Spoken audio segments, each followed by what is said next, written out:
देखिए जो प्राकृतिक खेती के संदर्भ में महाराष्ट्र के राज्यपाल जी आचार्य देवव्रत जी का आज व्याख्यान हुआ है।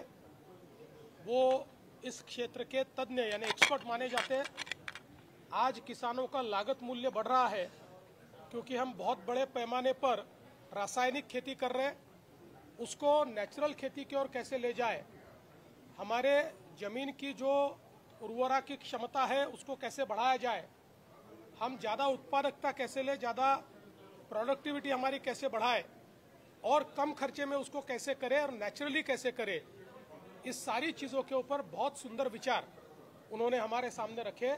इसलिए मैं उनका बहुत बहुत आभार व्यक्त करता हूं और उनके नेतृत्व में महाराष्ट्र में प्राकृतिक खेती का एक मिशन हम लोग हाथ में लेंगे और किसानों को ये खेती फायदे की हो, इस दृष्टि से हम लोग प्रयास करेंगे।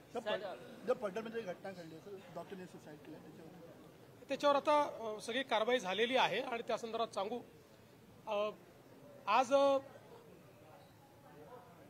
आपल्याला सर्वांना कल्पना आहे की मोठ्या प्रमाणात आता आपल्याकडे कापूस आणि सोयाबीन याचं जे काही उत्पादन झालेलं आहे, आता त्याची खरेदी केंद्र ही राज्य सरकार सुरू करते आहे। या संदर्भात पहिल्यांदा आपण नोंदणी करतो, याची सुरुवात 30 तारखेपासून आम्ही करतो। त्यामुळे सर्व शेतकऱ्यांना माझी विनंती आहे की कोणीही हमी भावापेक्षा कमी भावामध्ये व्यापाऱ्यांना माल विकू नये। आपण सगळ्यांची नोंदणी करणार आहोत आणि सगळ्यांचा माल हा आपण खरेदी करणार आहोत। त्या संदर्भात नाफेड असेल, केंद्र सरकार असेल, आपला पणन विभाग असेल, सगळ्यांनी मिळून राज्यभरामध्ये मोठं जाळं खरेदी केंद्रांचं आपण तयार केलेलं आहे।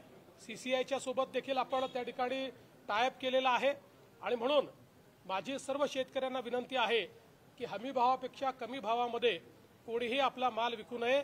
त्यांनी सरकारकडे रजिस्टर करावं आणि सरकारला तो माल विकावा किंवा सरकारी केंद्रावर द्यावा। जर व्यापारी हमी भावाने तो खरेदी करत असतील तरच व्यापाऱ्यांना तो माल द्यावा। सर हिंदी में ब्रीफ कर दीजिए।